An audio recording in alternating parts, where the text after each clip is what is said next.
Hello everyone, I'm Steve, Mark's working late tonight, and this is Smokey Steve and Mark. Either welcome or welcome back, and happy Thursday. I'm on my lunch break at the moment. I'm actually traveling twice today, so I went to the office, got a vehicle, and I just went about 50 miles round trip. I'm home, caffeinating, chain smoking, and then getting back on the road, and I have to go actually to my hometown. There's a facility there where I have to talk to a few guys, and that'll be another round trip, and I won't get home actually until about 6. I'm working late tonight. So this is the only time I have for us to chat and have a little bit of a story time. Hope everyone's well. Hope everyone's safe. Look after yourselves. You hear? Things are... I'm happy to be out on the road, actually, at the moment. So I'm masked up, distanced. I'm vaccinated, actually, so I'm excited. I'm good to go. So, story time today. I wanted to touch on... Well, we touched on insecurities. I think it was last week, maybe the week before. And an offshoot of that kind of, for me, is something I've dealt with for a better part of my life. And it's challenging, is neediness. Now, I know you look at me and you think, Steve, you're a model of confidence. How could you possibly ever be needy? I know. In fact, I can be quite needy. It's something that goes back way to my childhood. You can put needy in a few different ways. People-pleasing, dying for attention, feeling ignored. There's a few different ways that I would frame it. Now, when I was growing up, I was a good student in school. And I always wanted to be noticed for that. I was always wanted to be seen. I always wanted to be... There was a episode of The Simpsons I remember as a kid. Lisa, she was the smart, younger sister of Bart. And they were out of school for snow for some reason, or she had the mumps. I forget why exactly. And she was dying to go to school. She was like, grade me, rank me, I'm good and oh so smart. So when I was in school, I liked getting noticed for getting good grades, but I needed that sticker. The teacher with the good stickers, I needed that sticker. I needed that 100. I needed that A. And I needed the teacher to approve of it. I didn't really care if my classmates thought I was a geek or whatever for getting good grades. It was not much of an issue for me. I didn't care what my peers thought as much as I cared what people in positions of authority thought. So if the teacher approved of me, or liked me, then that was fine. If it was the gym teacher, if it was the principal, if it was whoever. If they approved of me, it was okay. So needing that, I would be a bit of a suck-up. Okay, so I would do that a little bit. Not obviously, but, whenever the teacher left the room, they would say, Steven, you're in charge. That's fun when you're in 3rd grade. Everyone hates you then, because you're teacher's pet. But I'd rather be teacher's pet. Because then I felt special and acknowledged. So as I go through the rest of school... that thing kind of continues through middle school, and then sort of going into high school, too. Constantly needing praise, and it sounds like an ego thing, but it's, how many pats on the head can one person need for all their accomplishments? It's like, woohoo, great, you got good grades, you're supposed to get good grades. But I always felt like I needed a little more reassurance, like a little more, you're doing a good job. It's not enough to say, oh good, you got an A, rather than, you're supposed to get A's. If you're getting B's, there's something wrong. There wasn't like a super strict perfectionistic expectation in the house I grew up in, but I think my parents did think if you could live up to, if you were capable of getting an A, then you should get an A. If you were only capable of a B, then you should get a B. I come from a line of siblings who are intimidatingly smart. My sister is very smart and successful, and my brother is as well. So then it came to me, the other one, and I was smart, smart in different ways than they were. Academically, I did well, but not in the same sort of light. So I always needed, pats on the head. I was like, you're doing good too, but I wasn't doing as well as who I was comparing myself to. So okay, so that's my education growing up. Now let's talk about Steve after Steve comes out. And Steve gets into relationships. Now, relationships can be a hotbed of activity for those of us who can be a little needy from time to time. People who can be a little clingy, believe it or not, I was a little clingy time to time. There was clinginess with Mark before we were even together. That's very odd as well. So I get into my first relation. Now, mind you, I was not, like, clingy with girlfriends. I was almost hoping they'd dump me. Just, you know. But first relationship I had with a guy, which was a huge mistake. It should have been a one-off and just go have fun. But at any rate, calling all the time. Now we're talking about, it was the year 2000. AOL Instant Messenger was the closest thing we had to texting. Everyone left it up on their computer all the time. That was it. Nobody had cell phones, and the people that did were annoyed by them because they only had them because their parents wanted to reach them all the time. So that's how we would communicate. And I couldn't sleep unless I heard from him before I went to bed.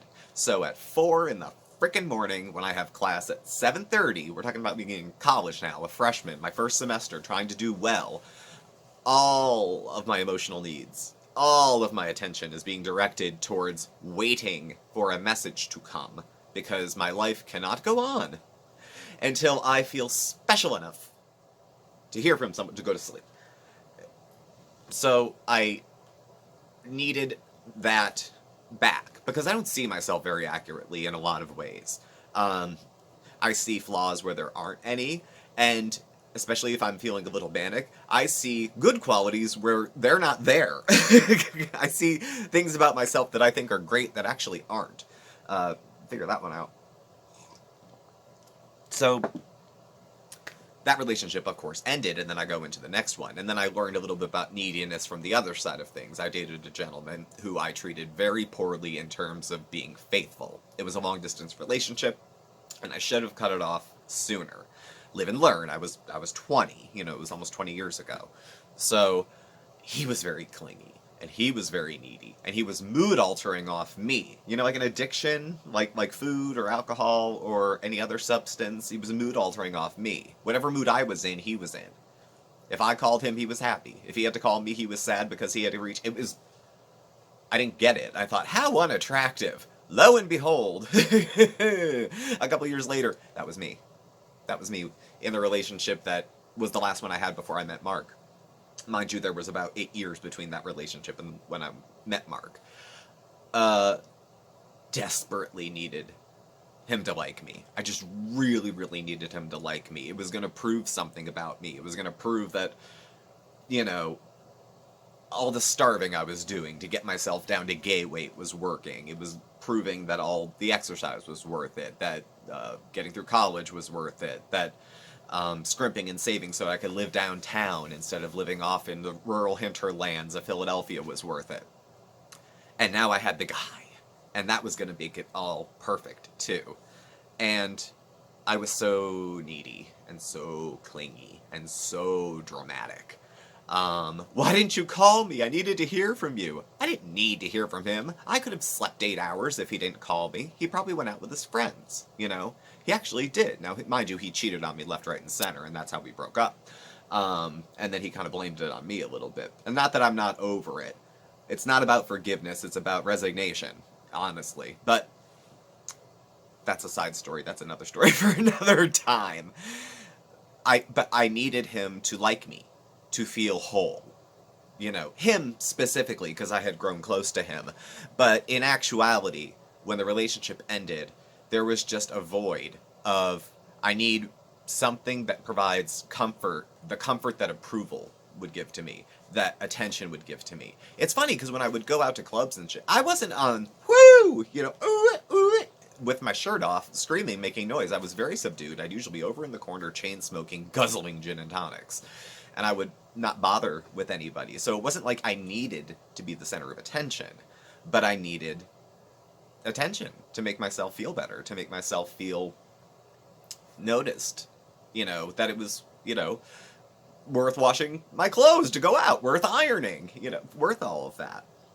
So then we get into my addiction. You go through the whole thing. That was all a mess of neediness. I need help. I need this. I don't know what to do. That was a clusterfuck of everything. So I've done a number of videos on that. You feel free to check them out. If you want me to do another one, leave a comment below. Then Mark shows up. Okay, then Mark shows up.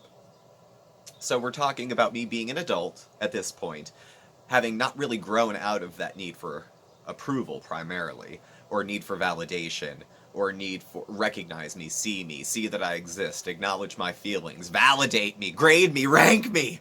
Who am I if I'm not being ranked? How do I know where I stand with other people? How do I know where I stand? Am I at the head of the pack? Am I at the back? Does it even matter? Why am I ranking people? Why am I ranking myself? Why would I rank my friends? It's stupid. It's very stupid. So anyway, relationship neediness. Now Mark and I are living together, okay? I don't know, we talked about our relationship in the anniversary video. Part of it that was not, it's been mentioned in other videos. Mark and I lived with my parents from 2012 to 2014. So we had lived together as literal roommates. We slept in the same room. I slept on a futon, he slept on the floor. On a mattress. We didn't make him sleep on the floor like a dog. From 2012 to 2014. We didn't start dating until 2014, so we just lived together as friends. Now, of course, y'all know I was holding a torch and dying inside, because I wanted him to like me, because I liked him, and it seemed to make sense to me, and it was very easy. He was right there. And he was wonderful as a person. But he had other stuff going on. And, obviously, he, has a life, and there were apps at this point. There weren't apps when I was in my slut days. And, not that he was in his, but I would peek over his shoulder. I need to know, who is he talking to? Where is he going? Did he just send a text to that person, and now he's going out for a reason he usually doesn't go out for? Where is he going? Where has he been? Mind you, we're friends. I have no grounds for giving him the third degree. I'm doing it in my head. And in my head, I think, if somebody else snatches away what I hope is a future relationship with Mark, but if they take the dream away, which I need that to have something going forward. It was giving me something to look forward to at the time. Fortunately, thank God, it panned out. But even if it hadn't, it was giving me something to do. But I was needing Mark to feel safe. I was restless all day long until he would get home from work, because I was only working part-time at the beginning of my recovery because I was so shot out. And by the time he would get home, it'd be like, oh, okay, he's here. And then he'd pick up his phone, and I'd be like, it's our time. I don't want to split it with... And it wasn't our time. We were friends. We were just hanging out. So then when we got into the relationship, it was very different. The script flipped, and I was much more comfortable, because I feel like, okay, now we've established I'm with you, you're with me. I don't care who you talk to, because we're together now. It's okay. Then he became very concerned about, what am I doing? Where am I going? What am I thinking? What am I this? What am I that? So it had flipped again, which was very new for him. Actually, according to Mark, that was a very different experience for him. He hadn't had that in previous relationships. He's not that guy. And a lot of the needy, approval-needing stuff came out in therapy. Mark and I did couples therapy, actually, for, I want to say about a year. He had found a therapist who was wonderful. She was incredible. And she gave us all those, you think they're hokey little homework things at the end of each night, check in with each other, and da-da-da-da-da. Mark and I still do. We haven't been in therapy in years now. It's just the communication is so easy. So easy. I feel comfortable now. Like, if he's washing dishes, I'll just go over and, flop my head on his shoulder, because I'm taller, I can do that. He'd be like, yes. I'd be like, nothing, just feeling needy. He's like, oh, okay. I'm like, hug? And he'll hug me.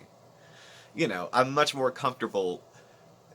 I almost have a humorous spin on it for myself, because it feels a little embarrassing to be like, yeah, I need approval. I need pats on the head. It happens at work, too. That's another area I forgot to mention.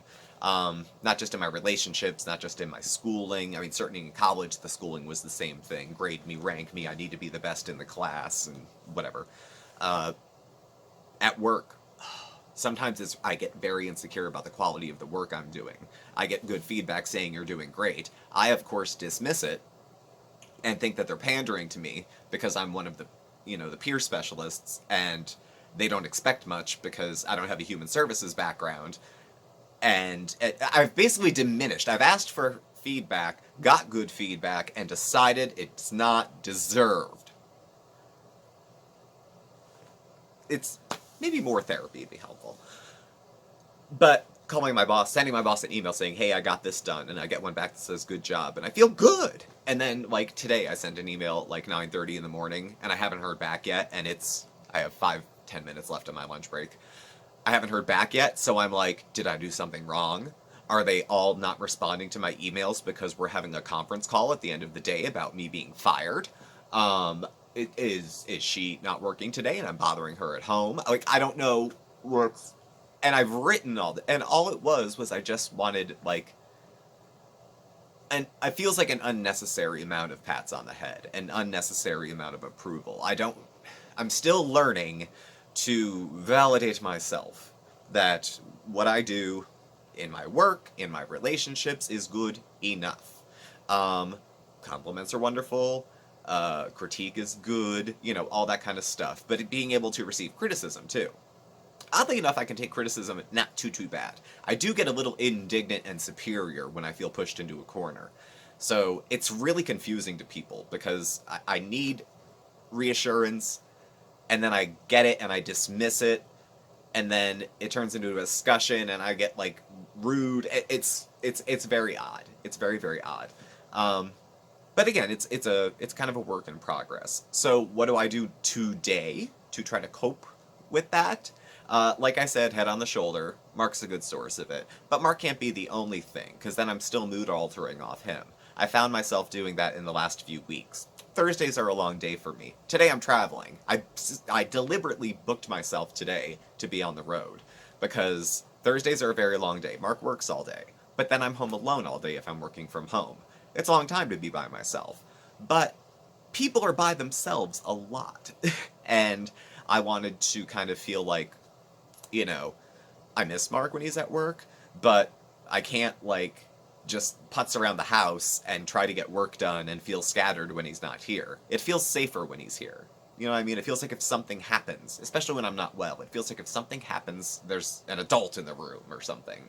And when I'm here for a long stretch of time, like 10, 12 hours, it feels a little sketchy. So today I booked myself out. So I can challenge myself. That's one way to do it, is just to rearrange the circumstances so that I don't have time to dwell, and I can keep myself busy with something. And there's a sense of pride at the end of the day, too, of a job well done. It's nice to get acknowledged for it, but like I said, I'm still working on that part. Other ones that I do, I can always call Mom. I'm fortunate. I can always call Mom, and Mom will be excited. It doesn't matter what. I can call Mom and say, guess what? And she'll be like, oh, that's great. So, it's good to have a family member like that, a friend like that, a relative like that, anything like that. Someone who's always thrilled for you, no matter what or how big. You saved a life, you killed a bug. It's like, oh, that's great. So cheerleaders are good, too. I'm of the impression, I believe we all need cheerleaders in our lives. Everybody does. Everyone needs someone behind them, at least one person going, yes, go, fight, win, louder. So that helps. Support helps. So support, some careful planning. Therapy is good, honestly. And then just acknowledging my own messiness has been a very liberating part of that. I used to hide my messiness and my other things. And by virtue of inviting people in to help with my mental health concerns, it also let me invite people into my emotional messiness, too. Because they don't make sense a lot of the time. I can't explain how I feel sometimes. And a lot of times when I do, it's like 3 conflicting feelings. But I don't have to be ashamed of telling that to somebody. If they're people I trust. Not everything's for everybody's business. Not everything is to say everything. And some of the stuff in this video may have been edited before I even started to talk. Because not everything's for everybody. But, again, having a rapport with someone, having some activities to try to feel proud of, that are self-validating, that I like, all these little tools just to try to plow through the day. And try to reward myself with something other than food. If I'm going to give myself a job well done. Try not to reward myself with a vice. Try to reward myself with something sort of healthy or at least benign. So I think that's what we're going to do today. I have to pack up. I have to get back on the road. I'm going to meet a few gentlemen at a halfway house. and chit-chat with them for a while, and then I will be home later tonight. It's around noon now. You're probably going to be seeing this video later this evening, though, because I can't work on it until tonight. So, thank you all for tuning in for another story time. I'm liking the story times. I hope you're liking the story times too. Again, if you have any suggestions for topics, ideas, feel free to comment below. Don't hesitate. Don't hesitate. Thank you for watching. Please do subscribe. Hit the notification bell on your way out so you get alerts when we have new videos and also when we go live. You can follow Mark and I on Facebook at SmokeySteveAndMarc, or on Instagram at SmokeySteveAndMarc, or on Twitter at SmokeySteveA. Our email address and our contact information is all listed below as well. Thank you again, and we will catch up with you tomorrow. Happy Thursday. Bye.